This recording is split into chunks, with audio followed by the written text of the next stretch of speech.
Okay, thank you, Dr. Philip, and the speaker in this first session, and the second session will be guided by Miss Betaria Sonata. Please, Miss Beta, Okay, I thank you. invite you. Yeah. Okay. Thank you, Dr. Sri Mulyani. Good morning, everyone. This is privilege to moderate this second session. I'm grateful that you are committed to following. I'm honored to introduce you our speaker, Dr. Peter James Gurry. Dr. Peter is a leading academic in the field of New Testament studies, currently serving as a assistant professor at Phoenix Seminary. He has a rich background in the textual criticism and linguistics, holding a PhD from the University of Cambridge, where he completed his dissertation titled A Critical Examination of the Coherence-Based Genealogical Method in the Catholic Epistles. Peter is the author and editor of numerous important publications. He is also actively involved in the academic community, presenting at various conferences such as the Society of Biblical Literature and the Evangelical Theological Society. He has contributed articles and research to several journals addressing fascinating topics like the number of variants in the Greek New Testament and new genealogical method in textual criticism. Not only Dr. Peter an esteemed scholar, but he is also active in church ministry, currently serving as a pastor at Wheaton Avenue Bible Church in Phoenix. With his wide-ranging experience in both research and practical ministry, we are very fortunate to hear Dr. Peter's insight today. And please join me in warmly welcoming Dr. Peter James Gurry. Hello and good morning in Indonesia, Dr. Peter. Can you hear me? Okay, we are glad having you here and can wait to hear your presentation. So your Great to be here. time and hour. Okay, please. Can I share my screen? Is that possible? Yes. All right, let's see if this will work here. It'll help us if we can see some slides here. Let's see, share. All right, screen 2, that's what I want. All right, let's see, does that work? Can you all see that?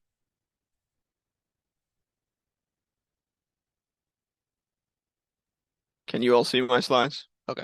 Yes, go ahead.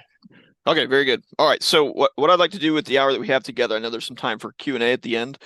I know there was some question about things like, what is the critical text? How does that relate to the Textus Receptus and the majority text? So what I'm going to do is give you an overview of textual criticism for the New Testament side of things. And I'm going to let you ask me what you want to know about those topics of the majority text and the Textus Receptus, okay? Because we'll basically cover the basics of how we do text criticism on the New Testament side.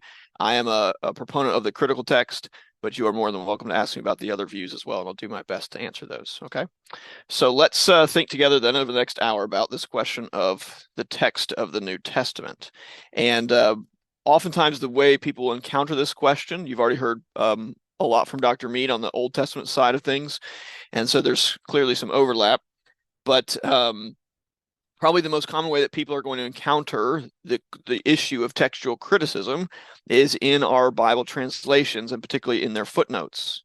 So what I've shown you here is a picture of actually one of my English Bibles here, and you can see sort of at the bottom of the page there are some footnotes.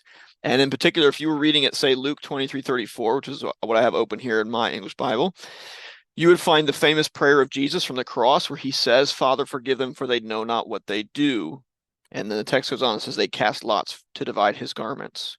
Well, in my English Standard Version, there's a footnote there saying that some manuscripts omit this prayer of Jesus. The words, Father, forgive them, for they know not what they do, are not found in some Greek manuscripts. So that's usually how people come to this question. Whether you're a Sunday school teacher or a pastor, if you get asked about this, oftentimes it's going to be because someone's been reading their Bible very closely, or maybe somebody else has pointed it out to them and said, hey, how come there are these footnotes in the Bible? How come there are these differences sometimes between translations? Okay, so we'll come back to Luke 23:34 in just a bit. It may also be that someone in your congregation has heard about or read something from, say, Bart Ehrman, or someone who has read Bart Ehrman in his book Misquoting Jesus, which was a bestseller here in the United States and I think sold pretty well over in the UK as well. He says at one point in the introduction, he says, how does it help us to say the Bible is the inerrant word of God if in fact we do not have the words that God inerrantly inspired? So he's raising the question that well, if we've lost those words that God inspired, what good does inspiration actually do us? And so he's raising an objection to us on this question of textual criticism, a question for those of us who hold the Bible in high regard. Sometimes now, I have to say, people have a view that they've gotten from Bart Ehrman, but it's not quite expressed with the same level of care or scholarly precision as Bart Ehrman might say it. So I don't know if you have the cartoon Dilbert there in Indonesia, but it's a fairly popular cartoon about the business world here in the United States, drawn by a guy named Scott Adams.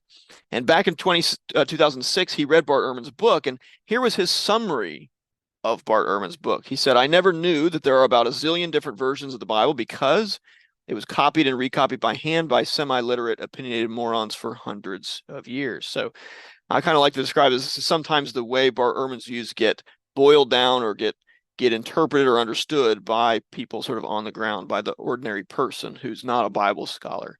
And as you can see, that's a pretty negative view of the history of the Bible. All right, so we'll come back to those issues, but I want to suggest that those are not quite right.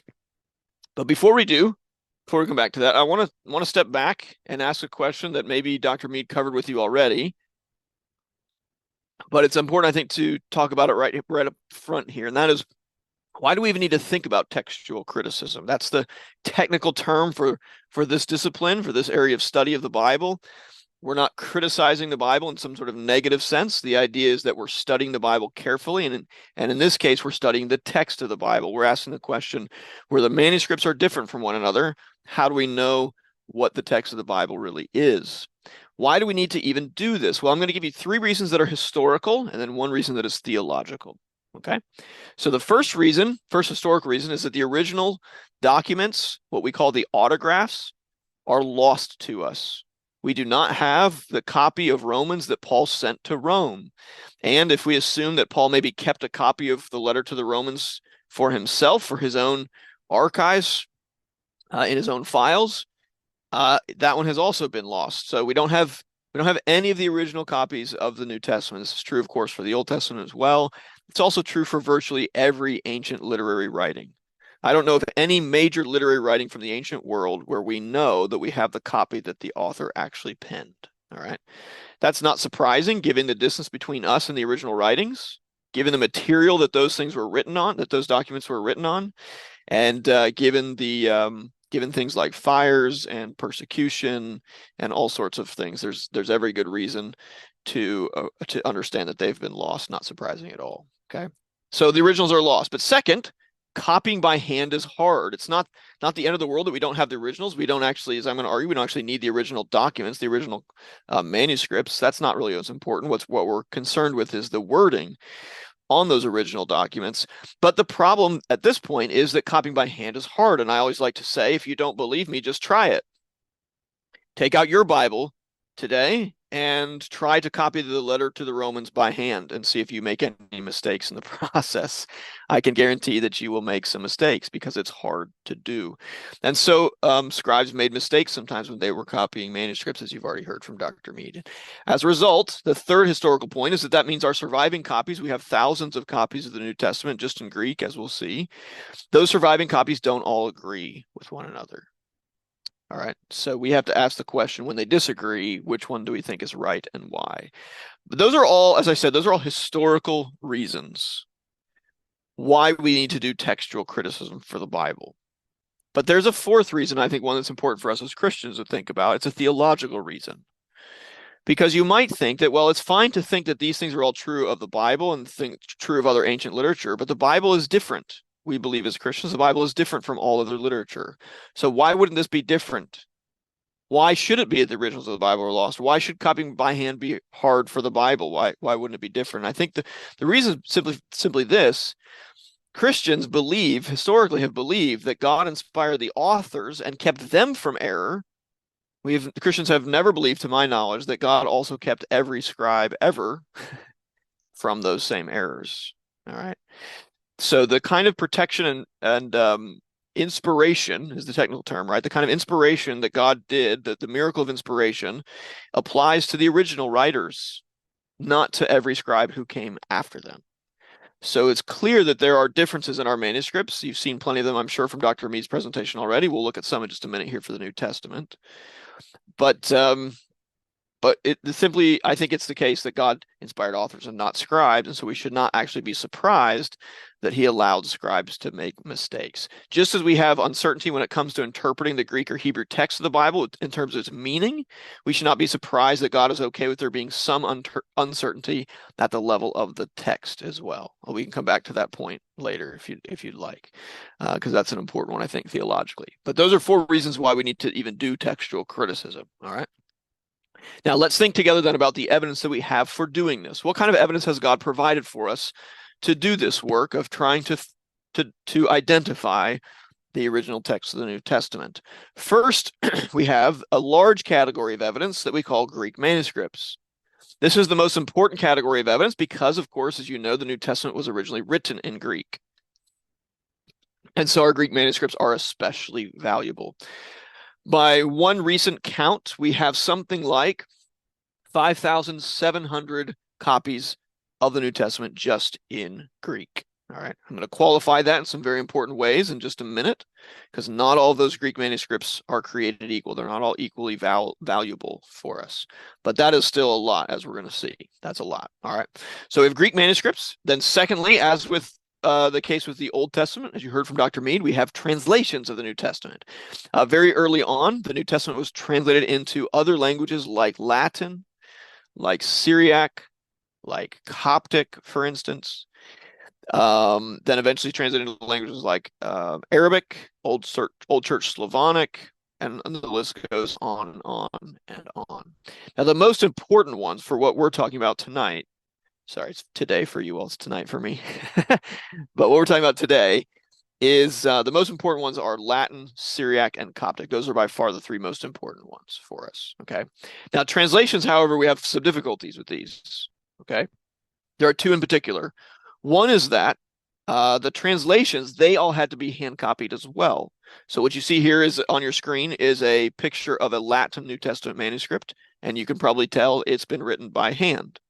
What that means is before we can use, say, a Latin copy or the Latin translation of the New Testament to help us understand what the original text of the Greek is, we actually have to do textual criticism on the Latin as well, right? So all these other versions, they have their own problem that they had to be copied by hand, and scribes of those translations made mistakes sometimes in copying them as well. So we have variants within the Latin tradition, we have variants within the Coptic tradition, we have variants within the Syriac tradition, and we need to try to sort those out before we try to get back to the Greek behind them. All right. Secondly, besides the problem of doing text criticism on the translations, is the translations are, to state the obvious, they are translations. And not everything can be translated, or sometimes we like to say, sometimes things are lost in translation, aren't they? The meaning doesn't always get across the same way. And in particular, some of these languages do not map onto Greek always the same way, just like English doesn't, or any other language. So for example, Latin does not have an article the way Greek does. Well, what that means, practically speaking, is that we are almost never in a position to be able to use the Latin translation of the New Testament to try to determine whether the Greek text behind it has the Greek article or not. Okay. In other cases, there are just matters of translation philosophy. In Syriac, when they speak about body parts, they almost always like to use a personal pronoun. So in Syriac, you just almost never say something like, he stretched out the hand, the way Greek would be happy to do. In Syriac, you need to say something like, he stretched out his hand. Because that's just a matter of Syriac idiom, the way Syriac speakers speak Syriac, you cannot assume when the Syriac text says he stretched out his hand that the Syriac translator is translating a Greek text that necessarily says he stretched out his hand. The Greek text being translated may well say just he stretched out the hand. All right. So there's issues of translation that we have to wrestle with when we use the translations. All right. So those are the first two types. We have Greek manuscripts and early translations of the New Testament. Third and finally, the third type of evidence we have is what we call citations. What we call the group of people we call the church fathers, people like Augustine or Jerome or Origen, people like this. They were early and important leaders in the church. They were all of them theologians of one kind or another, and they often wrote big books about the Bible. Sometimes they preached sermons like John Chrysostom.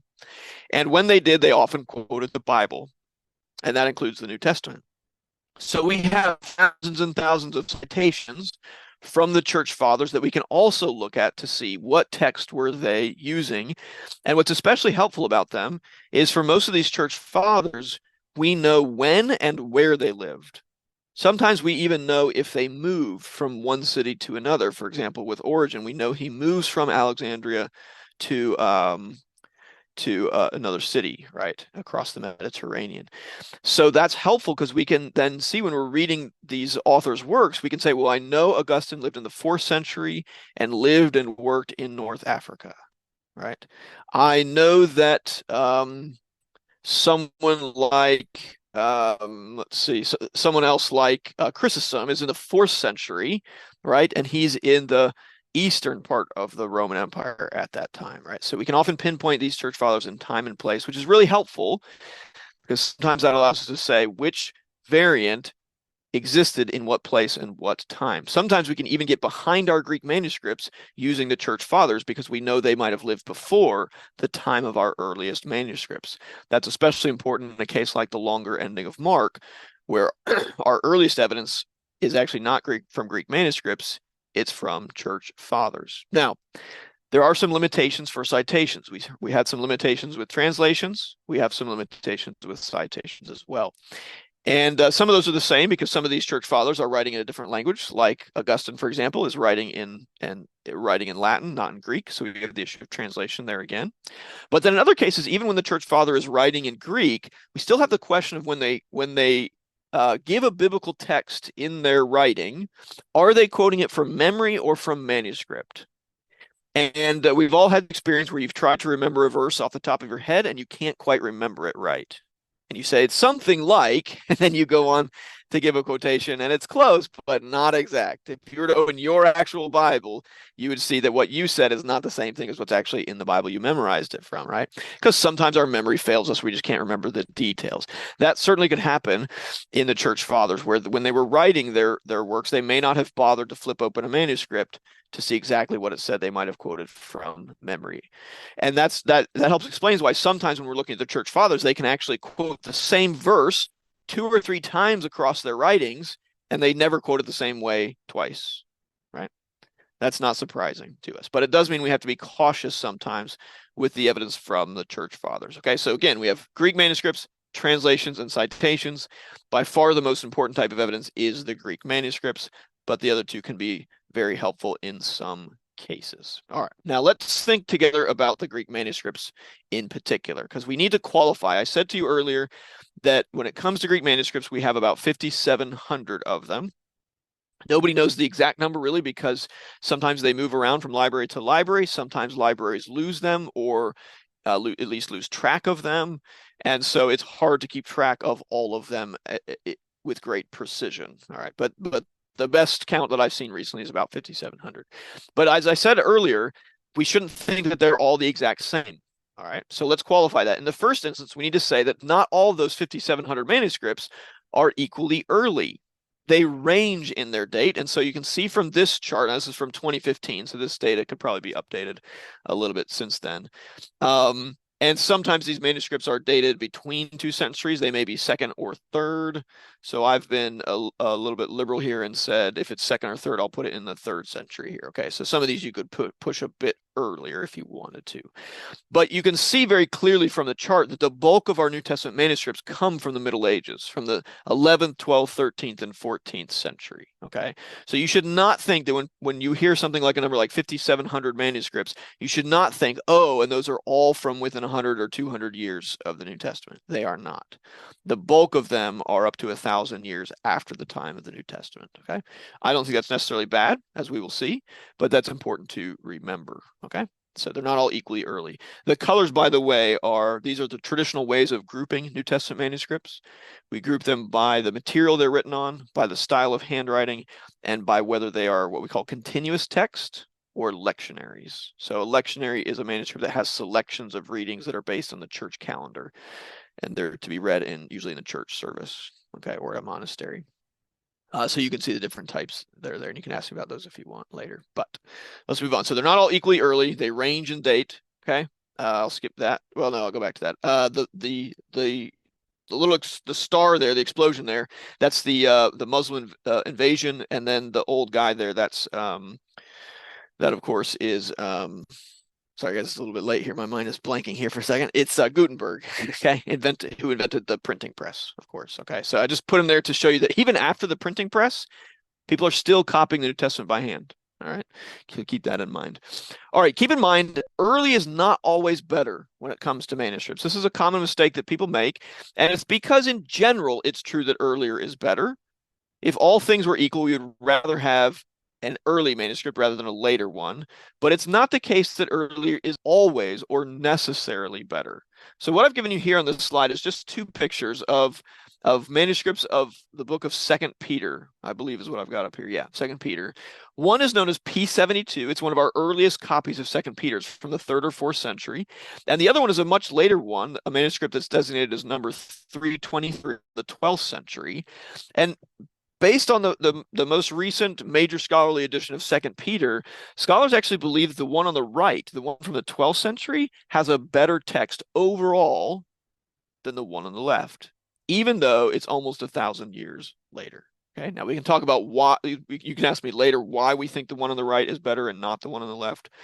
But I just want to at least point out to you that we should not assume too casually, too easily, that earlier manuscripts are always better. Or to put it differently, late manuscripts can also be very good manuscripts. Okay, they can be. They aren't all, but they can be. Okay. Now, keep in mind then, and we're thinking about Greek manuscripts still, we said we have about 5,700 of them. We said they're not all equally early. They range in date across, 1,000 plus years. They're also not all complete New Testaments. This is another common misconception. People often have this idea that when we talk about a New Testament manuscript, the fact that we call it a New Testament manuscript must mean it has the whole New Testament as we know it. But this is certainly not true. And so what I've given here on this chart is the manuscripts that we have, those roughly 5,700 ones, and what their contents are. All right. And what you can see is a large number of them, well over 2,000 of them, are copies of just the Gospels. All right, just the Gospels. In fact, at the bottom of this chart in orange, those are manuscripts of the New Testament that are complete New Testaments, everything from Matthew to Revelation. And you can see the number is only 60 or so, right? There's only about 60 New Testament manuscripts that have Matthew through Revelation in one volume. All right. For Acts and the Catholic letters means James through the book of Jude. Those books were often copied with Acts. You can see we have about 600 of them, 600 plus. For Paul's letters, we have about 700, and then Revelation, we have something like, 280 or so. Okay, again, these numbers could probably be updated. These probably come from 2015, the last time I worked on this. All right. But again, I just want to stress to you that most of our New Testament manuscripts are not the complete New Testament. It's also important, I think, to appreciate from this slide something that we easily forget. We live in a time where you can probably download the full Bible onto your phone for free. and you have easy and cheap access to the Bible. And that has not been true for most Christians for most of history. Rather, for most Christians and most of history, books were very, very expensive, including Bibles. And so to have even part of a Bible could be very expensive and very rare, or at least relatively rare. And so what you're seeing reflected in this chart is not some kind of conspiracy about the canon, as if, you know, some of these other books were not considered canonical in this period, although some of them were disputed, like Revelation in the Greek-speaking East. But what you see reflected here is the simple fact that books are expensive. And so Christians for much of history, when they had a choice to make, and they often had to choose which part of the Bible they wanted to have a copy of, at least when they came to the New Testament, they would often prefer a copy of the Gospels, right? If they had to make a choice between the Gospels and, say, Acts and the Catholic letters, they would choose to have the Gospels, all right? I think it's probably fair to say, though I don't have exact numbers on this, that the two most frequently copied writings in the Greek language from the ancient world are probably the Gospels and the Psalms, the book of Psalms, right? I think those two books, we have thousands and thousands of copies of both those. Thousands of copies of the four Gospels, thousands of copies of the Greek Psalter, of the book of Psalms in Greek. All right, so again, just to point out here that our manuscripts are not all the same size. To make it very clear, here are two copies of Mark. The one on the left is tiny and important. The one on the right is large and important. But they're very different sizes. That little orange square you can see on the right, the big manuscript on the right is called Codex Sinaiticus there. That little orange square is roughly the size of the one on the left by comparison. All right. The one on the left happens to be known as P137. It's the most recent copy of Mark that's been published, dated to the 2nd or 3rd century. And by that dating, it makes it the earliest copy of Mark that we have in Greek. The one on the right, Codex Sinaiticus, is from the 4th century. That is our earliest complete copy of Mark's Gospel, depending on when you date Codex Vaticanus, I suppose. But that's our earliest complete one. But you get the picture here that some of these manuscripts are really big. Some of them are really, really tiny. They're just fragments, right? So again, when we say 5,700 manuscripts, don't think they're all complete copies of the New Testament and they're all from, say, the 2nd or 3rd century. Okay, they're not. One of the exciting things about working in this field, the field of textual criticism, is that we actually keep discovering new evidence for the Bible. So back in 2019, actually, as a result of this little fragment here, known as P137, there was a bit of a scandal surrounding that papyrus. It was apparently somebody tried to steal it from the owners. They figured it out, and it was kept safe, I suppose.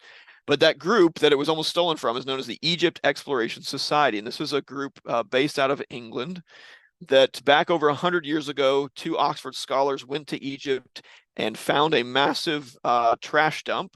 And in that trash dump, they found thousands and thousands of fragments of papyrus. Many of them, I think most of them, written in Greek. Many of those were of the New Testament. And the collection of those is so big and requires so much work to study that they still have not published all of them. There are still thousands and thousands of fragments in Oxford right now that are just waiting for someone to study them. Well, when this Mark fragment, P137, when there was a scandal about it, the Egypt Exploration Society realized they needed to make absolutely sure that they knew what they had in their possession so that somebody couldn't try to take it from under their noses. When they did that, when they went through their material, they made an announcement on March 7th, 2019, that they had identified some 20 New Testament fragments that are yet to be published. I think still most, maybe all of these, probably not all of them, but most of these 20 are we're still waiting on them to be published. Okay, that's 2019. So I just want to point that out to you because sometimes people have this idea that the further we get away from the time of the Bible, the worst things get for us. Like people may think about the copying the New Testament like what we call the telephone game here in the United States. I don't know if you have this equivalent there or not, but the telephone game is a game that children play. And the way you play it is you tell the first kid, you set the kids in a line and you tell the first kid some silly sentence, some silly statement.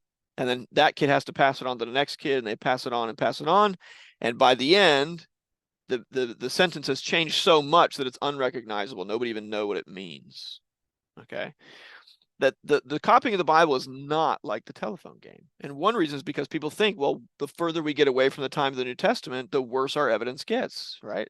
So people sometimes have this idea that the King James Bible must be the best English translation because it's earlier than the ones other people use today. Well, that's just simply not true.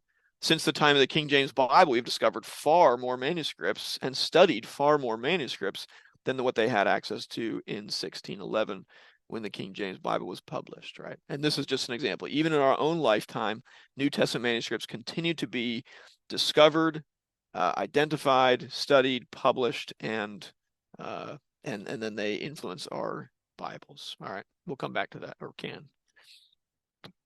All right, let's think about the number of copies of the New Testament in relation to something comparable, okay? Because I want you to appreciate that even though those 5,700 manuscripts are not all equally early, they're not all equally complete, they're not all equally good quality. Nevertheless, when it comes to the number of manuscripts, the New Testament is in a category pretty much by itself when it comes to literature of the time. So on this slide, I've compared Mark's gospel to two other ancient writings from around the same time, Josephus's works and the Gospel of Thomas. All right, you may have heard of the Gospel of Thomas. It's what we call a non-canonical gospel. It's in many ways, I don't think really even a gospel at all. It's a collection of 114 supposed sayings of Jesus. Okay. Well, if you think that Mark's gospel was written about 50 to 60 AD, if you want, you can date it earlier. You can date it a little bit later. That's doesn't matter to me for this point. But our earliest copy is the one I just showed you a picture of, P137 from the 2nd or 3rd century. In total, though, we have well over 1,700 copies of Greek in just in the Greek language. So I'm not even counting Latin, I'm not counting Syriac, Coptic, right? Just in Greek, we have lots and lots of copies of Mark. In fact, so many manuscripts that we really cannot study all of them in complete detail. We really have to, at a certain point, we simply have to study the manuscripts in selections. We can't study them completely because it would take too much time and frankly probably wouldn't be worth it. But compare that to the Gospel of Thomas just for a second. Scholars think that the Gospel of Thomas is probably written sometime in the 2nd century. Some would say in the second half of the 2nd century. Our earliest copy is from the 3rd century, so it's just about as early as our earliest copy of Mark, okay? But in total for the Gospel of Thomas, we only have 4 manuscripts total. 3 of them are in Greek. All 3 of those are fragmentary. Those are the earliest ones. Then the 4th copy is in Coptic. It's a translation. That's the only complete copy we have of the Gospel of Thomas. So just put that in perspective. When you think about the Bible, particularly the New Testament, the evidence we have for its text kind of blows most everything else comparable to it out of the water.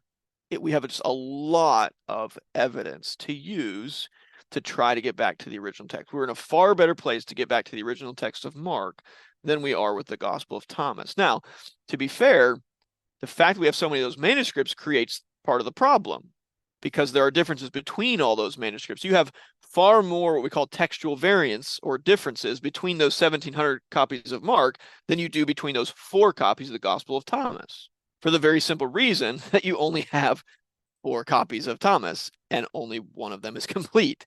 So in those places where the only part of the only evidence for the text of the Gospel of Thomas is in that one copy of in Coptic, you by definition have no variance at all because there's nothing else to even compare it to, right? So you might think, oh, it's better for the Gospel of Thomas not to have a lot of copies. Well, it means you have fewer variants, but it means you have less confidence that you actually have the original text somewhere in your copies, right? Okay.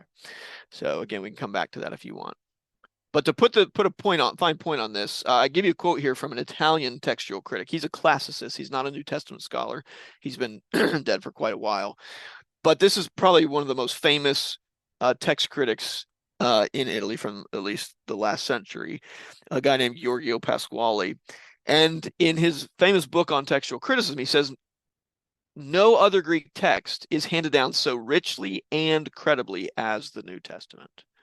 He's not a New Testament scholar, but sometimes New Testament scholars, frankly, they're blind. They kind of have blinders on, and they actually are not aware of the evidence for other texts, ancient texts, and so they can end up thinking that the New Testament is in a particularly bad position, when in fact, for those who know the classical tradition really well, like Giorgio Pasquale, he's well aware that no, the New Testament is richly and credibly handed down to us, right? So that's really important.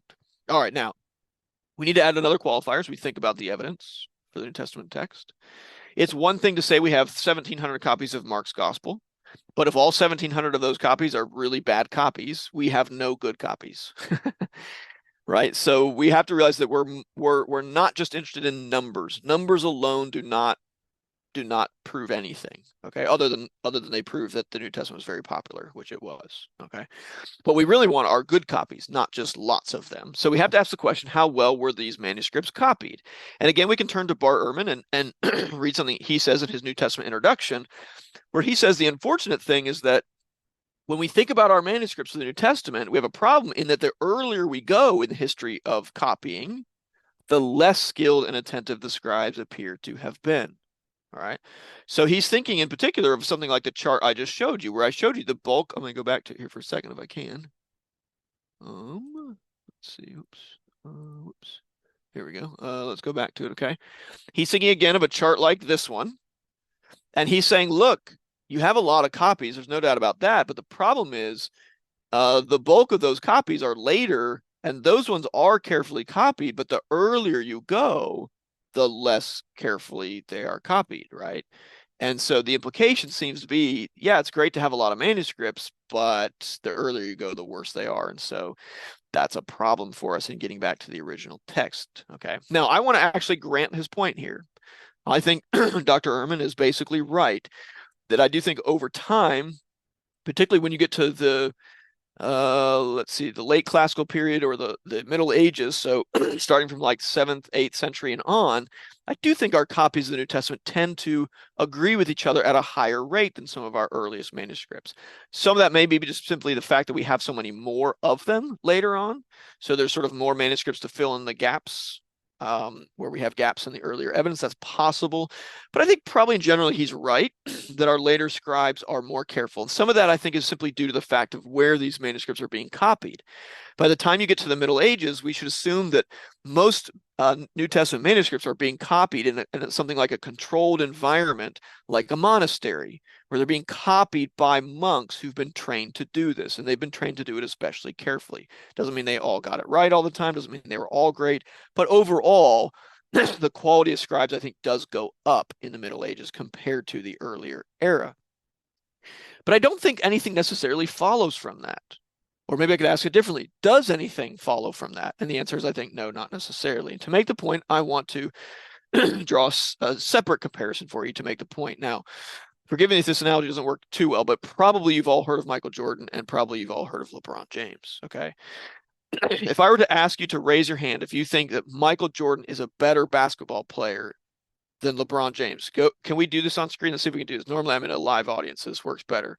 But for those of you that I can see, would you raise your hand on screen if you think Michael Jordan is the better basketball player? Raise your hand so I can see it. All right, a couple of you. Oh, I was hoping for way more. All right, this is disappointing, I'll be honest, okay? Because I think Michael Jordan is the greatest basketball player of all time. I grew up in the 90s when he was still playing. LeBron James may be great, but he's no Michael Jordan. Okay, but now listen, if I were to say to you that because Michael Jordan is a better basketball player, therefore LeBron James is a bad basketball player, nobody would stand for that. Nobody would agree with that, right? You would all, even the most, committed Michael Jordan fan would still admit that LeBron James is a great basketball player. Do you see? Even if you admit that Michael Jordan is better. And so the problem I want to point out with Ehrman's argument is he's making a comparison that doesn't really get us anywhere. The same thing could hold true of our manuscripts. It can be true that later scribes are indeed better than earlier ones. It does not follow that earlier scribes are therefore bad scribes. Rather, we could say is early scribes overall are also good. They're just not as good as later scribes. Does that make sense? Okay. So I think that's probably the way to say it. We don't need to really denigrate the early scribes just because later scribes were indeed better than them. Now, having said all that, this does not mean that all scribes were great. Scribes did make mistakes. If they didn't, I wouldn't be speaking to you right now, would I? All right. So let's think about some of the types of mistakes that scribes made in copying our New Testament. Here's an example from Mark 1:1, a very famous example. In the Greek text, this says, Mark 1:1 says, the beginning of the gospel of Jesus Christ, the Son of God. Now, I say it says that in the Greek text. I should say, really, it says that in most Greek manuscripts, but not all. Some manuscripts do not have the words Son of God there in Mark 1:1. And in fact, the picture you've got on your screen is a picture of Codex Sinaiticus. And the scribe initially, when he copied Mark 1:1, did not include those words, Son of God. And you can see them there on your screen circled in red. What's happened here is the big text does not have the word Son of God. And then the scribe has come along, probably the same scribe that wrote the big letters, has come in and written in smaller letters there, Son of God in Greek. Let's see if I can use a pen here. All right. Yes, there we go. We're gonna get fancy here, okay? Those little letters there in Greek are the words Son of God. They're abbreviated for you Greek students. So they don't look like Son of God. That's why, it's because they're abbreviated, okay? And so here we have a question. What's the original text of Mark? What did Mark write? Which one of these readings did Mark write? And which one of these readings did a scribe either intentionally or accidentally say that Mark wrote? Okay, which one is right? And there are different views on this. So let me walk you through it because this will help you understand how we do text criticism, similar to the way we do it in the Old Testament. All right, but this is a helpful example. All right. One argument is that scribes sometimes expanded titles for Jesus. All right. So sometimes if a scribe's manuscript that he's copying from says that Jesus did something, in copying that, the scribe might change the text to say Jesus Christ did that something. All right. And we can point to evidence of this in our manuscripts where scribes do sometimes seem to, the manuscripts do seem to indicate that scribes expanded titles for Jesus from time to time. All right. And so that's an argument here, is that some scribe early on thought, we're not just talking about the good news, the gospel of Jesus Christ. We know from the rest of Mark's gospel that he's also the Son of God, right? We could turn to the end of Mark's gospel, or toward the end of Mark's gospel in Mark chapter 15, where the centurion soldier is standing by the foot of the cross. He sees the way that Jesus dies, and he says, surely this man was the Son of God, right? So maybe some scribe, knowing that the centurion is going to say that later, puts it right here in the first verse and just adds a simple addition to it. Okay, that's one explanation for this. In which case, if that explanation is right, then Mark originally wrote the beginning of the gospel of Jesus Christ and did not write the words Son of God. However, I think there's a simpler explanation for this. And part of this is because of a manuscript I once spent some time with in Italy. Manuscript number 582 is from the 14th century, and you have a picture of it here on your screen. This manuscript is somewhat special in that it's one of those 60 or so manuscripts. It's a complete New Testament, everything from Matthew to Revelation. And I got to spend an afternoon with it once when I was working on my PhD in England. I took a trip to Italy and got to see it in person. And I got to look through the whole manuscript. And one of the things I noticed is on almost every page, you had corrections in the margin, like you can see here on your screen. So this is a different style of handwriting, but the text still says over here on the right, it says the beginning of the gospel of Jesus Christ. And then I'm going to use my laser pointer if that works for you. Can you all see the laser pointer there or no? Do you see a little red dot? Yes. Okay, very good. So you can see where there's this red circle here, and there's this little symbol here, which is not actually a Greek letter. It looks like it's a vertical line and then two horizontal lines, all right? And then you can see the same symbol over here in the margin, right? It's a cross-referencing symbol. And then without even knowing any Greek, but just knowing what I've told you so far about Mark 1, I bet all of you know exactly what this Greek text says out here in the margin, don't you? It says Son of God, okay? So what's happened here is almost certainly it's the same handwriting out here in the margin. The scribe was copying, and he accidentally left out the words Son of God. He caught his mistake later, and he added it. He made sure to write it in the margin, and he made a little notation for readers later so they would know what to read. Now, I say he left it out accidentally. Why do I say this? Because in this manuscript, as I went through it, I saw he made the same type of mistake on almost every page. He kept making the same mistake where he would leave things out and then add them back in. Okay, so look here. This is the exact same page of the exact same manuscript. And down here, you'll see on the right, here's this word here. All right. And what you see out here in the margin is a correction. And once again, he's made a little symbol here. Here it kind of looks like a vertical line with a little split at the bottom. He's made that same symbol over here in the left as he made over here in the text. And what I really like about this example is you can see what actually happened is he realized he left a chunk out, and he thought at first, I'll just add it up here between the lines. And that's what this is here.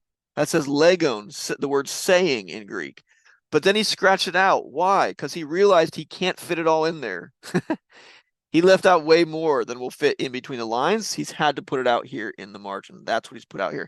He's left out quite a bit, hasn't he? Right. So I like to always say the scribe of this particular manuscript was actually not a great scribe, even though he's from the 12th century. However, he is a pretty good corrector, isn't he? He at least caught his mistakes and fixed them. Again, this illustrates for us the way copying the Bible is not like the telephone game. Because unlike the telephone game where you're not allowed to go back and correct yourself by going back and seeing what the person said or somebody in front of you said, in copying the Bible, you can check your work against the manuscript you just copied from. Now, in both these cases, both Mark 1:1 and then later down here on the page, the scribe has made the same mistake where he's left out words because of the repetition of the same letter. And that letter is the Greek letter upsilon, which you can see here. It looks like our English letter U, right? What's happened here is a very simple mistake, one that I'm sure Dr. Mead illustrated for you in the Old Testament. When scribes are copying the Bible, they have the manuscript that they're copying to and the manuscript they are copying from. And they're constantly going back and forth, back and forth. They have to write a bit here, then go back over here and read a bit more, and then come over here and copy that, and then go back. And that means they have to constantly find the place where they stopped copying from in what we call their exemplar in the manuscript they're copying from. And when you do that, sometimes your eyes, you know that you should go back. In this case, you've just copied the letter upsilon. You know you should go back up and pick up from a letter upsilon. And you do that, but you pick up from the wrong upsilon. And that's exactly what the scribe did here. The last letter he copied over here on the right was upsilon. And when he went back to his manuscript, he knew he should pick up from the letter upsilon, and he did so, but he picked up the wrong upsilon, this one down here. Later, he figured it, he caught his mistake, and then he had to add the text back in the margin, right? So I think that's most likely what happened in Mark 1:1. Early on, a scribe simply made a very simple but very common mistake where his eye skipped from one letter upsilon to the other and left out the words Son of God. Now, before we move on from there, I think it's important to say, or to ask the question, what's at stake in this particular variation? If some manuscripts, most manuscripts actually have the word Son of God there, and a handful don't, what's actually at stake? What if we're wrong about this? Does it mean that Jesus is not the Son of God if Mark didn't write that? The answer is no. Because you can't even get out of the first chapter of Mark before there's a voice from heaven at the baptism of Jesus saying, "This is my beloved Son." So attesting to the fact that Jesus is the Son of God. The voice is obviously God's, right? Then later, I think it's around chapter 5, another character in the story recognizes that Jesus is the Son of God, only this time it's a demon. And then later at his trial scene, he will be asked if he is the Son of the Blessed One. And he will answer yes, that he is. He is the Son of God. And then, of course, climactically, as I mentioned already, the centurion will confess at the foot of the cross that Jesus is the Son of God. Now, we could have all sorts of very good conversations and discussions about what exactly Mark means by this title, Son of God. What does the centurion mean? What does he understand by that title? Those would all be very good questions we could ask. But I don't think in any case is there a question as to whether or not Mark thinks Jesus is the Son of God and wants us to believe that he is, right? So regardless of which text is original here in Mark 1:1, I don't want to say nothing is at stake, but the sonship of Jesus is certainly not at stake. For my own money, I think the text does say Son of God, and Mark tells us that right at the beginning. All right, here's some other examples of many I could give you. Here's a text in 1 John 3:1. This is a place, I give you this example because oftentimes, and you're probably going to want to ask me about this later, people think that the King James Version, or they know maybe the King James Version has verses that modern translations do not have in them. So they will ask questions sometimes about missing verses in the Bible. And it's important for us to appreciate that there are also some things the King James Version is missing that our modern translations have. And this is an example of one of them. In 1 John 3:1, the King James says, "Behold, what manner of love the Father hath bestowed upon us, that we should be called the sons of God." And then it goes on from there. But almost any modern English translation is going to say this: "See what great love the Father has lavished on us, that we should be called children of God, and that is what we are." And those words in orange you will not find in the King James Version. Why? Because the manuscripts that were available to the King James translators did not have those words in Greek. But manuscripts that we have discovered since then do have those. And those manuscripts that we have now are earlier, and I would argue better. And they're simple. They're just two words. In Greek, it's the two words kai esmen, and we are. And you can see, whoops, you can even see in this top manuscript up here, this is a manuscript from, let me get this right, 424 is from the 11th century. And you see the scribe has accidentally left the words out and then added them back in.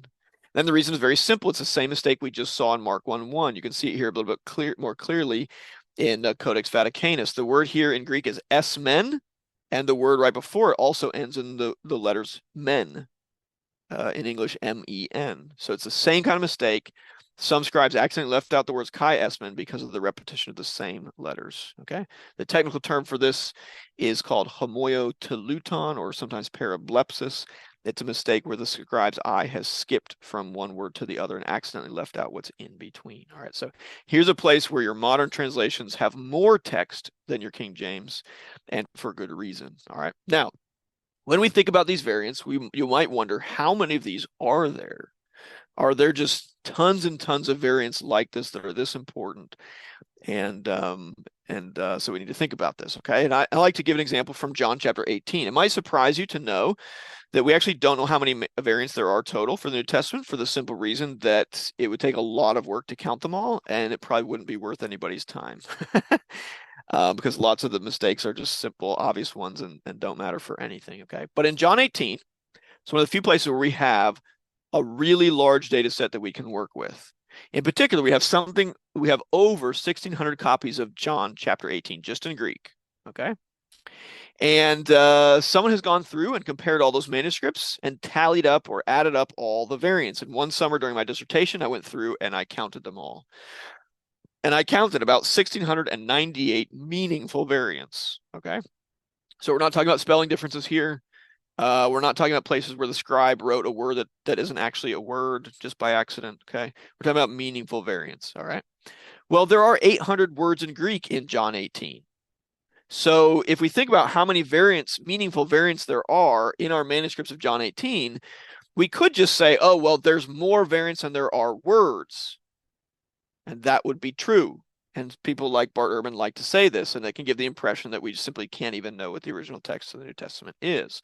But I think the better comparison, the more meaningful comparison, is to say, well, how many variants are there compared to the number of individual words scribes had to copy in all 1,600 of those Greek manuscripts?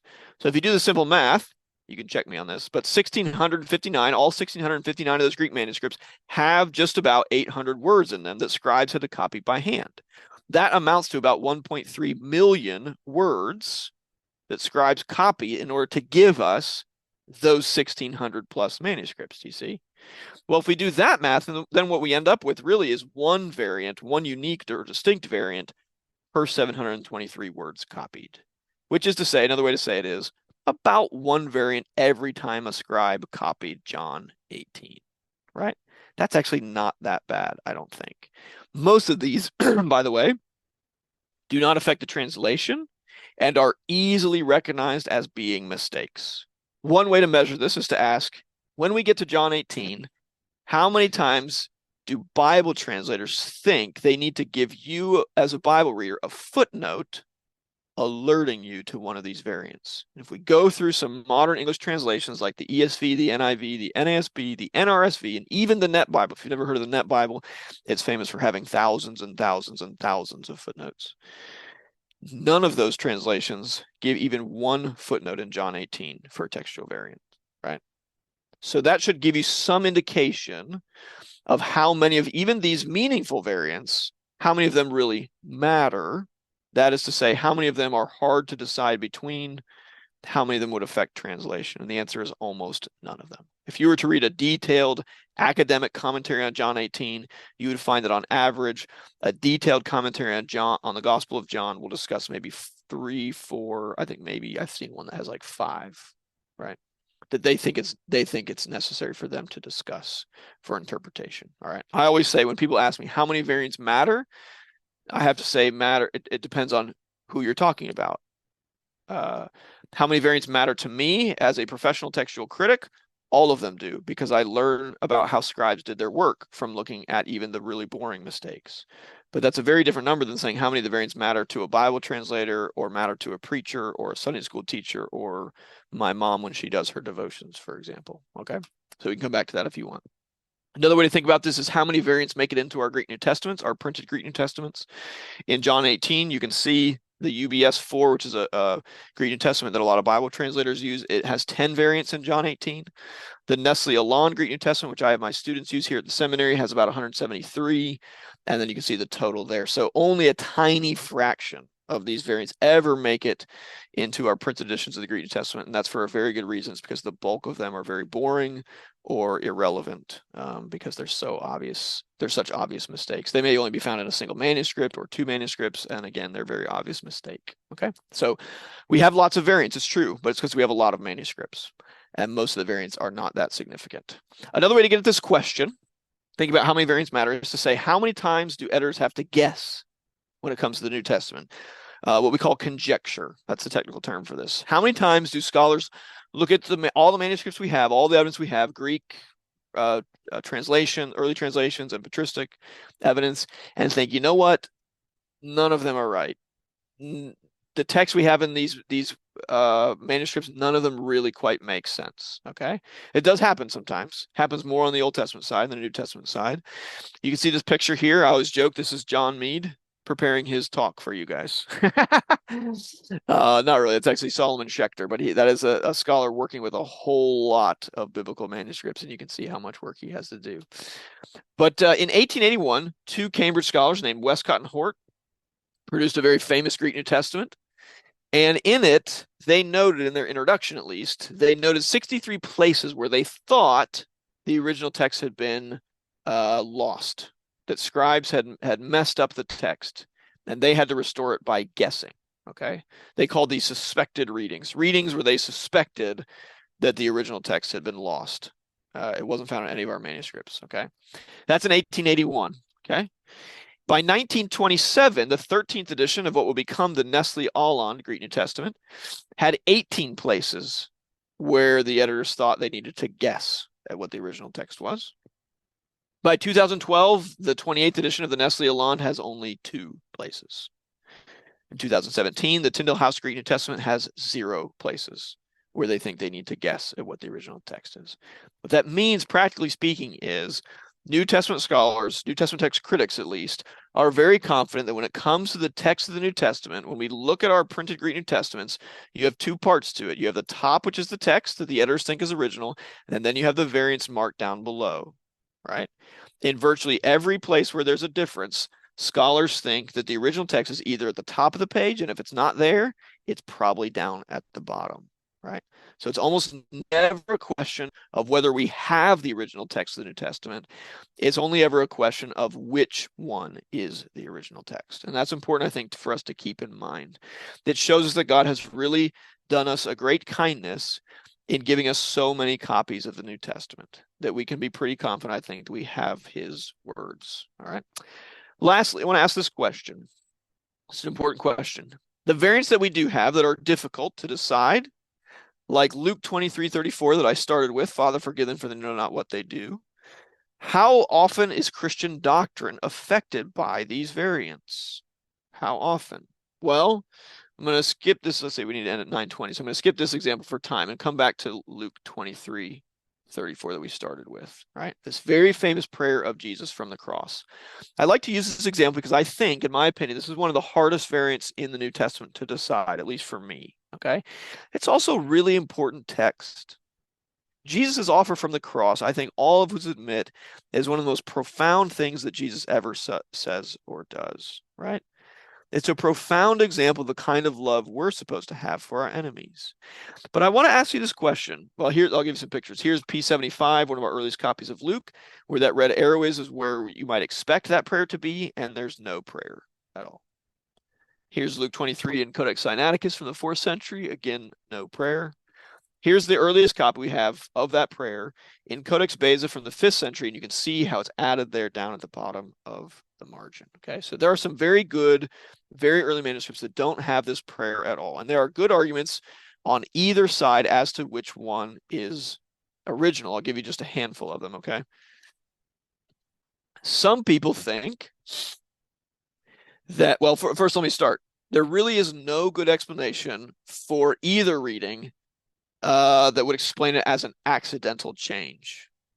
So there's no way to explain this one the way I explained the other ones, where it's just an accidental omission with the scribe's eye kind of skipping between similar letters. That just doesn't really work here. So most scholars think, now this is not a case of an accidental change. Whichever way the text was changed, it was probably intentional, okay? Either intentionally added or intentionally removed. Now then, what we want to start asking is, why would anybody add it or why would anybody remove it? Can we think of any reasons why? And if we can, which explanation is better? Some scholars think that because this text was actually controversial in the early church, some scribe early on removed it because it was too controversial. Now that might surprise you. You might think, why would this text be controversial? This is like one of the greatest things Jesus ever says, right? Well, the reason is because the early church believed pretty unanimously that in AD 70, when the temple in Jerusalem was destroyed by the Roman armies, that was God's judgment on the Jewish people, or at least the Jewish people in Jerusalem, for killing Jesus. And so their problem then was with this text. This seems like a text where Jesus is praying for the forgiveness of the Jewish people. And if God judged the Jewish people then 70 or 40 some years later, then you have a problem. You either have God not answering Jesus' prayer, which seems like a problem, or you can't explain what happens in AD 70. And they were very convinced that in AD 70, it was God's judgment, at least on the Jewish leadership. So you can find discussions of early church fathers discussing this prayer and discussing it as a theological problem. So because of that, some people have thought maybe some scribe early on dealt with that theological problem by just removing that prayer, and that solved the problem. Okay, that's one explanation. The other explanation is that a scribe added the prayer. He got it from we don't know where. There's a very similar prayer by Stephen in the book of Acts, you may remember, where Stephen is stoned. He prays a similar prayer, though it's not exactly the same. But some have thought maybe this is a prayer that is floating around. People thought that Jesus said it or knew that Jesus said it, but it wasn't in any gospel. And they wanted this amazing prayer to be in the gospels. And so some scribe added it here. Okay. As I said, I think it's a difficult one, but we should ask the question again, what's really at stake? Let's take what I consider to be sort of the worst case scenario. That is, Jesus did not actually pray this prayer, and some scribe added it later. Okay. Does that mean that the New Testament does not teach that we need to love our enemies and forgive those who sin against us? The answer is absolutely not, right? We could go to the Sermon on the Mount and find the exact same teaching from Jesus that we need to love our enemies and forgive them. We could find Stephen, of course, as I already mentioned, Stephen in the book of Acts, demonstrating how to do this as he's being stoned and offering his persecutors forgiveness, right? There are any number of places in the New Testament we could go to show that Jesus taught this. This is not the only place, although admittedly it's a very poignant example of it, but it's not the only place we could go to show that Jesus teaches us to love our enemies and to forgive those who persecute us, right? So I think at the end of the day, Christian doctrine is not at stake in this textual difference, right? Certainly it's a poignant example. I don't deny that at all, and that's why I use it as an example. As I said, I think it's probably the hardest variant in the New Testament that has the most at stake, if I could put it that way. At the end of the day, I think I probably lean, although I've gone back and forth with this, but over the years, I think I've leaned more toward this being original, and part of that is because of how well it fits with Luke's larger theology. Luke has a notable theology of what we call ignorance. You see it in the book of Acts again. It's this idea that the people that crucified Jesus did not realize the significance or the gravity of what they were doing in crucifying him, right? They thought they were crucifying somebody on par with a robber and a thief, if you think about the other two gentlemen who were crucified on either side. But of course, we know as readers of the Bible that they are crucifying the Lord of glory, the Lord of life, as Acts calls him. So I tend to think that probably it is original that Luke did write it, but there are good arguments on both sides. Okay, so we could ask it this way. Are variants found in important verses? I think we have to answer yes. When it comes to the New Testament, there are some variants in important places. You'll probably want to ask me about the longer ending of Mark and the woman caught in adultery, which we haven't had time to talk about. Both of those, I think, are important texts where there are textual variants there. But do these variants undermine Christian doctrine? I think the answer is no. There really is nothing at stake when it comes to core Christian doctrine. I sometimes like to joke, there's no such thing as a Calvinist manuscript or an Arminian manuscript. There's no such thing as a Roman Catholic manuscript or a Protestant manuscript, really. Our manuscripts are similar enough at that level that those differences between different Christian denominations and traditions have much more to do with interpretation, not textual differences, right? So those theological differences do not, I think, come from that level of difference. Now, why is it? Why is it the case that doctrine isn't affected by these variants, given that there are a lot of them? I think theologian John Frame gives us a helpful answer. He says Scripture is highly redundant in a good way, such as the doctrines of the Christian faith are never derived from a single text. So if we were to ask the question, how can it be that we have textual variants in our New Testament, but no core doctrine is actually affected by them? The answer is very simple.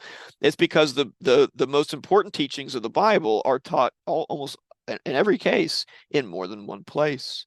And when Christians do theology, at least when we do it correctly, when we do it at our best, we always take into account what Paul in the book of Acts calls the whole counsel of God, don't we? We try to base our theology on the whole Bible, not just one verse or just one word. I think that's important. At the same time, we might follow up that question and say, but then why bother with textual criticism at all? I'd like to quote a famous German text critic named Johann Albrecht Bengel in his famous New Testament from 1734. He says it this way: in the same way that a grain of gold, no matter how small, is still gold, so the smallest portion of the word which comes from the mouth of God is divine. Do you all need to wait for me and Dr. Mead to finish our text critical work to know what God has said, to know what he has done for us in Jesus Christ, and to know what he expects from us? I do not think so. The height of Goliath, you're not waiting to find out from Dr. Mead how tall Goliath was before you can apply the story of David and Goliath to your life. You're not. At the same time, because we believe the Bible is the Word of God, I think we have an obligation, and certainly people like me who do this academically, we have an obligation to use our gifts to the best of our ability, to the glory of God, to try as best we can to identify what God has said, right? So I'll leave it there. If you want to know more, one of my other books is Myths and Mistakes in New Testament Text Criticism that I edited with my friend Elijah Hickson. Certainly you can learn lots more at textandcanon.org. We've got articles there on things like the woman caught in adultery and the longer ending of Mark, or what pastors need to know about developments in textual criticism. All those you can find at our website. But I will stop there and open it up for questions. Okay, thank you, Dr. Peter. That's a beautiful presentation, I think. And we now open the discussion. I'm going to allocate time for discussion and Q&A for the next 20 minutes. For those who would like to ask questions, please write it down in the chat box or raise your hand using the raise hand feature, and we will address them one by one. So your participation is greatly appreciated. Okay. There is question from direct message. I will read from Dr. Ronnie Paul. Is the Byzantine text better than the others? Yes, okay, so this is a good question, and this is one you wanted me to touch on, so thanks for asking. First, let me just define a little bit what the Byzantine text is. Usually the Byzantine text refers to the text that predominantly is found in our later medieval manuscripts. Today, you can find it most accessibly in a copy like this. This is a reconstructed Byzantine text by Maurice Robinson and William Pierpont. Maurice Robinson is a good friend of mine. And this is a text that is close, but not the same as what's behind, say, the King James Bible. All right. It's certainly the text that overall is found in the most number of manuscripts. And so for that reason and others, some people prefer the Byzantine text and think that the original text is always found somewhere in those Byzantine manuscripts. My own opinion is the Byzantine text overall is very good. It largely agrees with our early manuscripts at a rate of something like 90+%. So you should not think that the Byzantine text is dramatically different from what's behind other English translations, or even dramatically different from what's behind something like a text like in Codex Sinaiticus. But there are some famous differences, like the long granting of Mark, like the woman caught in adultery, and those tend to be the famous ones that people think of when they think of the Byzantine text, maybe. So I would say overall, the Byzantine text is a good text, but it's not as good as the texts that we find in earlier manuscripts like Codex Sinaiticus and Codex Vaticanus, right? My reasons for thinking that are mainly on a case-by-case basis, that there are many places where I just think it can be shown from what we call internal evidence, from what we know about the kind of mistakes that scribes make, that the Byzantine text often has like a smoother text in Greek, where the grammar is a little bit easier or better than what we find in the early manuscripts. And that's an indication that that's because scribes made it easier. Scribes, generally speaking, when they make changes or when they adopt changes they find in their manuscripts, they like to adopt a text that makes the text easier to understand, not harder to understand. And so I think there are lots of examples where when you compare the Byzantine text to our early manuscripts, the Byzantine text has signs that it has either been created or at least adopted by scribes because it's smoother or more explicit or things like that. Okay, does not mean the Byzantine text is always wrong. There are places where I think the Byzantine text is actually correct and our earlier manuscripts are wrong. So I am not a Byzantine prioritist like Maurice Robinson, but I'm also not a Byzantine neverist, if that makes sense. I am not a person who thinks the Byzantine text is always wrong when it's different from our early manuscripts. So yeah, it's a good question. Okay, thank you, Dr. Peter. For the next question, from Randy Rowe. Thank you for very encouraging presentation. What is your position on the inerrancy of the Bible with the struggle of the many variants in the Bible? Yes. I'm still struggling to answer this issue, especially if we face with variants that are clearly different from each other. Does inerrancy mean that the meaning of the Bible is inherent regardless of the variants in the text? Yeah, it's a great question. There's a lot we could say about text criticism and inerrancy. I don't know if I can share stuff with you or not. Can I share stuff in the chat, or will that not get through? I'm going to do it anyway. We'll see if it works. I'm going to point you to an article that I wrote recently on this exact question on text criticism and inerrancy. So if that link will work for you, you can go there and get my longer answer. My short answer is I am a firm and confident believer in inerrancy. I believe that inerrancy is a necessary it goes hand in hand with inspiration, because I believe that God inspired the words of the Bible, and because I believe that God doesn't lie. That means that the words God inspired are also true. Okay, so that's the simple logic that I would apply to that. I think that's also the way Jesus treats the Bible, right? I think there's never a place where Jesus says something like, "Oh, well, the Old Testament is just wrong," right? He always treats the Old Testament with full, complete authority. He might disagree on its meaning with the Pharisees, but he never disagrees with them on the belief that it's authoritative. So how does this relate to text criticism? Well, I actually think that couple ways. One is I think my belief in inerrancy encourages me to do textual criticism, or to put it better, actually my belief in inspiration does, because I believe God inspired all the words. I want to try to know what they are. But I would encourage you to think that when it comes to inerrancy, usually inerrancy is thinking about mistakes at the level of, say, theology or history, and most variants do not rise to that level. We do use the term error when we talk about textual variants, but we use it in a different way in textual criticism than we do in theology when we're talking about inerrancy. Okay, so most variants, in my opinion, maybe, I don't know if I can say all, but certainly most of them are not an issue of deciding between something that is true theologically and something that is false theologically. And I've tried to give you some examples, like Mark 1:1. Whichever reading is original is the inspired one, and they're both saying things that are true. If Jesus is called Son of God in Mark 1:1, he's called that elsewhere in the gospel. That's not untrue. If Mark didn't call him the Son of God in Mark 1:1, well, that's fine. Mark doesn't have to if he doesn't want to. There are other things he didn't call Jesus there either. Inerrancy isn't really at play there. It's really just a question of which reading is inspired. But both readings are at the level of theology true, if I can put it that way. So that, at least personally, that's helped me a lot. When I first got into this as a student, I had lots of questions about text criticism and inerrancy and how to put them together. And it helped me a lot the more I studied and worked with the variants to realize, oh, most of these differences, sometimes there are differences in meaning, but it's not a choice between something that is theologically true and something that's theologically false. But I'll point to the article if you want to see more on that. So I'll leave it there because we could talk a lot about that. Okay, thank you, Dr. Peter. One question from the chat box. From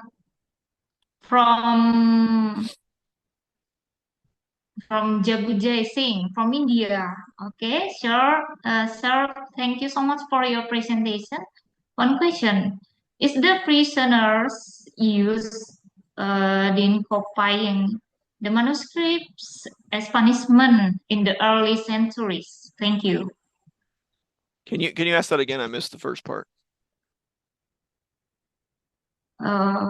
Is the prisoners used in copying the manuscripts as punishment? Oh, prisoners. Oh, prisoners. Oh, okay. Sorry, I see it in the chat box now. Okay, yes. Are prisoners used in copying the manuscripts as punishment in the early centuries? Not that I know of. No. Certainly, in some cases, people have argued that slaves were, but I don't think prisoners ever were. Okay.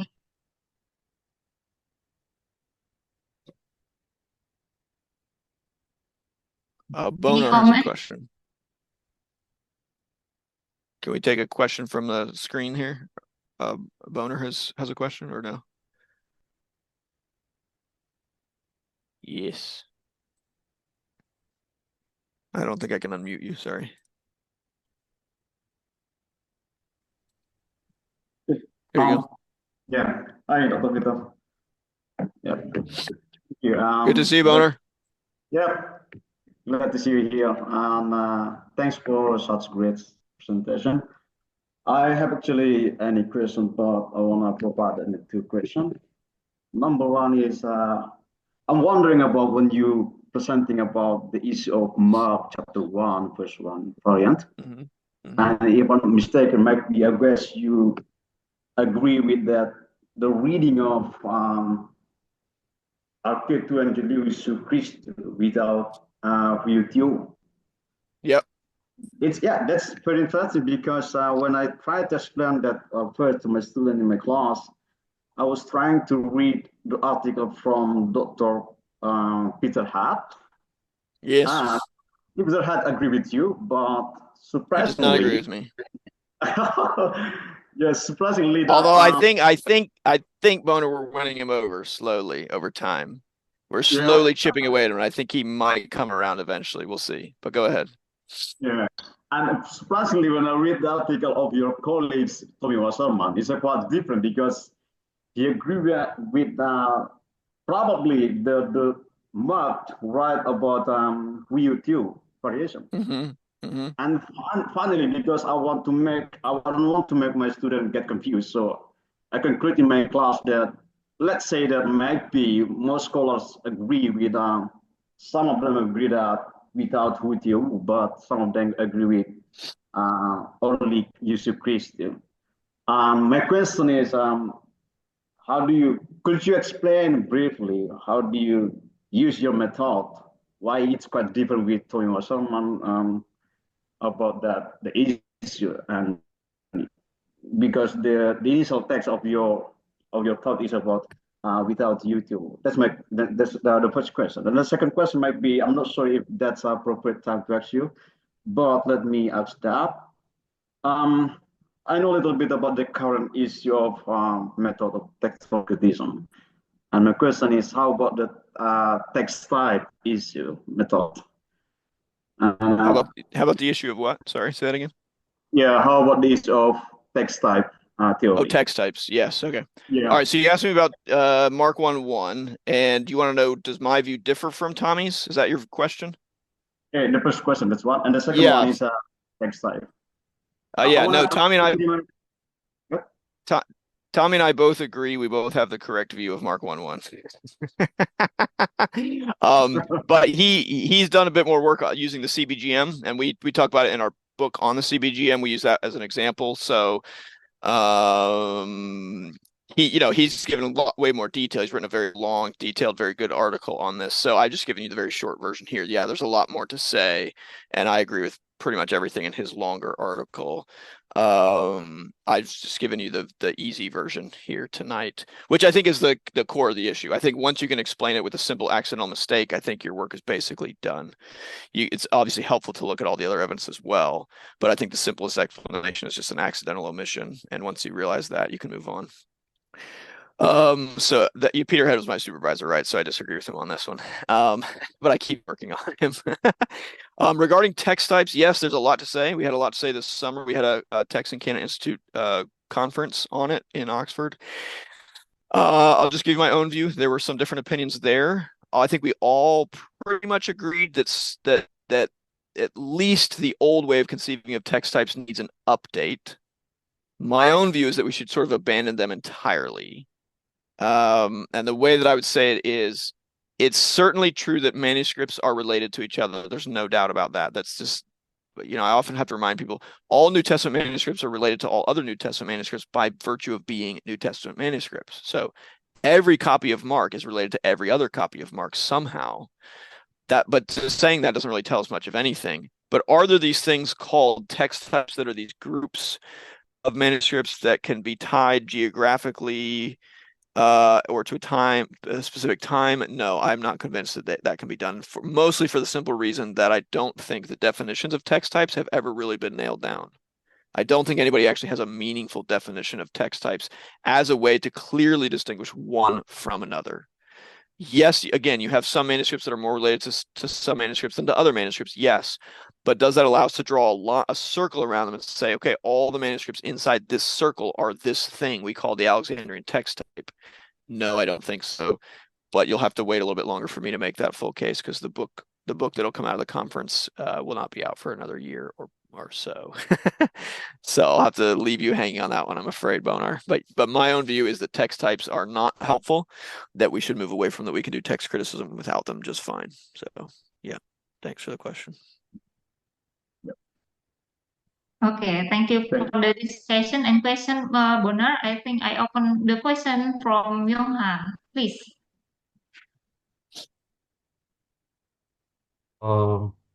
Thank you, Bu Beta.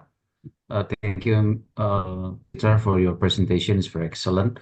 I just want to know at this point, do you still believe that Mark Gospel end in the first 8 or 20? Chapter 16, 8 or chapter 16. 20? Yeah. Yeah, Yeah, if you believe that it's end in the first 8, what should we do as a preacher, as a Sunday school teacher? Do we tell the people that actually is end in the first 8? Thank you. Yeah, good question. All right, so the question is about the longer ending of Mark. If you don't know about this one, the last 12 verses of Mark are not found in our two earliest copies of Mark 16, which are found in Codex Sinaiticus and Codex Vaticanus. We do have evidence for the longer ending of Mark early on in Irenaeus, at least in the 2nd century, and maybe a couple other 2nd century witnesses as well. So there's no question that by the 2nd century, the longer ending of Mark is being read as part of Mark by some people. However, by the 4th century, we have evidence that at least for someone like Eusebius, he does not seem to think that longer ending is in most Greek manuscripts. Now, we have to ask questions like, how many manuscripts does Eusebius even know about? We don't know. He doesn't tell us. Okay. But it's quite interesting. The longer ending of Mark is also missing from a number of important early translations. Like I mentioned, Latin, Syriac, right? I mentioned some of these translations before. You can read on our website, Text and Canon. We have 2 really helpful articles on this. I'll put these in the chat as well. One is arguing for the longer ending of Mark, and the other is arguing against it. My own view is that the longer ending of Mark is not original to Mark's gospel. Let's see. Let me just copy this here before I forget. Okay, for you. So there's the article for the longer ending of Mark, and then you'll see a link in that article to the one against it. Okay, so you can read that one. I think the longer ending of Mark is not original because I think that's the best explanation for why we have some manuscripts that don't have it, and also for why we have actually multiple endings of Mark's gospel. Many people don't realize this, but we don't just have the longer ending of Mark. We also have what's called sometimes the shorter ending or sometimes the intermediate ending, depending what you call it. The only way I think you can explain that is that there are manuscripts without the longer ending of Mark. And then you have to ask the question, why would anybody remove the longer ending? And I can't see any reason why someone would intentionally remove it. People sometimes think that it's because of the snake handling. But if you have a problem with the snake handling, you would do like I suggested with the prayer from the cross. You would just take out that verse. You don't need to take out all 12 verses to deal with snake handling. But more importantly, I think snake handling was never an issue in church history, like for almost all of churches. I don't know of any group that argued you should pick up snakes, poisonous snakes, the way some small number of Christian churches do in North America, right? So I don't think the snake handling part of the longer ending was ever a problem for Christians. They read it just fine, and nobody thought you should pick up snakes in your church service. So okay, so if it's not original, okay, if I'm right, some people think I'm wrong, obviously, but if I'm right, what do we do with it? We have a couple options. We still have the question. We could say Mark didn't write it, but it still belongs in the Bible. Very simply, you could say it's just like, Mark didn't write Luke's gospel, but Luke's gospel still belongs in the Bible, right? So Mark having written something is not like the only criterion for something belonging in the Bible, obviously. So some people could argue, and many have, and actually used to hold this view, that the longer ending of Mark was not written by Mark, but that's been part of Mark's gospel for so long that we should accept it as belonging there and think of it as something like an ancient appendix to Mark, okay? And we should read it with full authority and preach from it. I changed my view a couple years ago on that, partly because I felt like if I were going to apply that principle to the longer ending of Mark, I would have a lot of other variants I'd have to apply that to as well, and I'm not willing to do that. So, however, I do think that there's nothing in the longer ending of Mark that's problematic theologically, as I mentioned sort of before. So the way I have preached it myself, my church preached through Mark's gospel just a couple years ago, and my pastor, not surprisingly, asked me if I would do the sermon on the longer ending of Mark. So what happens when you're a text critic in a church, you get asked to preach the longer ending of Mark. So what did I do? I spent the first half of the sermon explaining why there's a note in people's Bible, and I just walked people through the evidence and said, here's the evidence for and against it. Okay. So I wanted people to know, why is it in their Bible? Why is it in their Bible with a note? And so I explained all that, and I said, what should we do with it? And at the second half of the sermon, I said, look, there's nothing in this passage that conflicts with the rest of the Bible. Everything in here is true and good. And so I went through what the longer ending of Mark teaches about the resurrection, about God's promises to his apostles, and the kind of miracles he would do to attest their authority. The two men on what I think is on the two men on the road to the Emmaus road, excuse me, and the ascension, those and the Great Commission. All those things are things that Scripture teaches elsewhere. And so I said, all of these are things that we should believe. So the way I would say it is something like, did I preach from the longer ending of Mark? I suppose in one sense I did, but I would say I didn't exactly preach the longer ending of Mark, if that distinction makes sense. Okay. I didn't preach the longer ending of Mark the same way I would preach the way I preached the section right before it, frankly, where I believed it was inspired by God, every word of it, and preached it with that kind of full on authority. Instead, the way I preached was I said, I think this probably was added early on. I don't think Mark wrote it. I don't think it's inspired, but there's nothing in here that's scandalous. In fact, everything it teaches is true and is good for us to learn from. So that was sort of my approach. If you want to find that, you can find that somewhere on my church's website. If you Google Witten Avenue Bible Church, you can find my sermon on the longer ending of Mark. But that's how I approach it. That's the simple reason.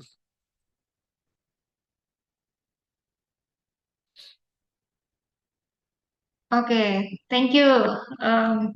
Yonghan, for the discussion. Okay, I will read. Beta, can I interrupt? Somebody in the chat asked about Mark 141. Is it okay if I answer that question? Okay, please. Okay. So somebody in the chat asked about Mark 141, which in the New International Version has Jesus being angry with the man before he heals him. All right, there's a man with a withered hand, and you have a variant there in our manuscripts Almost every manuscript says Jesus has compassion and then heals the man. But we have one Greek manuscript and only one Greek manuscript, I believe, at this point, that has Jesus getting angry there. Now, we also have that in some Latin manuscripts as well. Okay. I think that's a simple mistake that happened in Latin first. And then in one Greek manuscript, Codex Beza, which happens to be a Latin and Greek manuscript, probably made its way over from the Latin side to the Greek side of the page, so to speak. I don't think there's really any good reason to think that Jesus becoming angry is the original reading in Mark 1:41. That's my opinion. Okay. However, let's say that Jesus becoming angry there is original. It's not the only place in Mark, even in Mark's gospel, where Jesus becomes angry. We would have to explain what does he get angry about? And that's difficult to answer, frankly, but it's not as if that would be the only place Jesus ever gets angry, right? So it's not really a problem, I don't think, for Christology. For Jesus to get angry, we just have to ask the question, what does he get angry about? But as I said, I don't think it's a problem at all, because I think the evidence for the angry Jesus in Mark 1:41 is actually really, really bad. I think the evidence for Jesus having compassion is much stronger. So that's my view. Okay. Thank you, Dr. Peter. Mhm. Maybe we have time for the next question from Andreas. The first, are all textual variants in the New Testament text significant to the main doctrines of Christianity? How can that be seen in the example in everyday life? Yeah, Uh, oh, sorry. please. Yeah, are all textual variants in the New Testament significant to the main doctrines of Christianity? No, almost none of them are. That's what I was trying to make the case for, is that most of them are very minor changes. All the examples I gave you are really simple, easy, are interesting ones, because I didn't want to bore you today. If I were to give you if I were to show you the most common types of variants in our manuscripts, they would be either the kind that I can't translate for you, or they would be spelling differences or things like that that have no effect whatsoever on even they don't have any effect on the meaning, and they certainly don't have effect on theology. So there are differences of, like, does the writer use the Greek article here or not? Does he give the word and or a different word for and, right? Does he use this past tense form of the verb or a slightly different past tense form of the verb? They're usually of that nature. So no, the simple answer is most textual variants in our New Testament manuscripts do not in any way affect doctrine. Okay, thank you. Maybe the last question from Janen. Okay.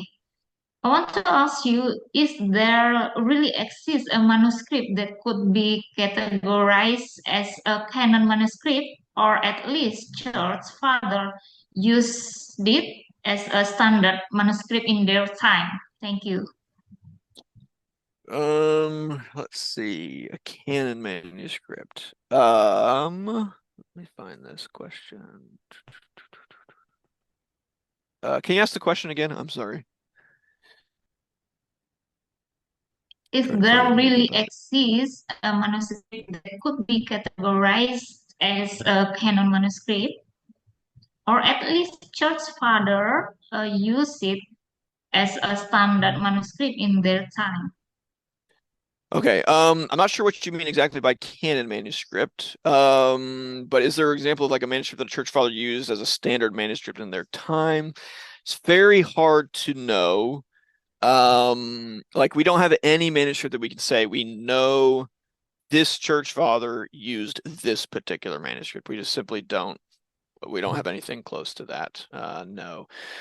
Best what we can do is we can try to read the church fathers, and where they cite the New Testament, we try to compare their citations to our New Testament manuscripts, and try to say which manuscript or group of manuscripts do their citations match the most with. And I don't know of any church father where their citations match perfectly with any one manuscript or even with a group of manuscripts. At best, there's like tendencies, and you can say, oh, this church father tends to cite a text that's usually matches our Byzantine manuscripts, something like that. But even then, there's almost always exceptions. So no. Okay, thank you, Dr. Peter, and all participants. I think this is we have to end our session. Yeah. So thank you for the participation. It's really great.